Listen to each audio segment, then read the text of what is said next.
আজকে বানাবো কড়াইশুঁটির পুর। তো কিভাবে বানিয়েছি পুরো ভিডিওটা দেখবেন।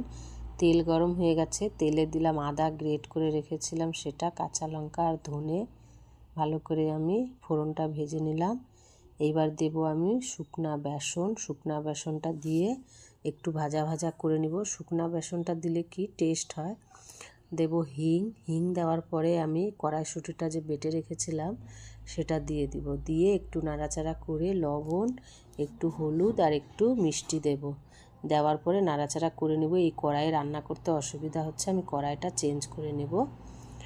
কড়াইটা চেঞ্জ করে নিয়েছি। তো দেখেন অনেকটাই কড়াইশুঁটি ভাজা হয়ে গেছে। এবার আমি দিয়ে দিলাম একটা আলু গ্রেট করে রেখেছিলাম সেটা দিয়ে পুরটা খুব ভালো করে আমি করে নিয়েছি। তো দেখেন একদম রেডি। এবার আমি নামিয়ে নিব।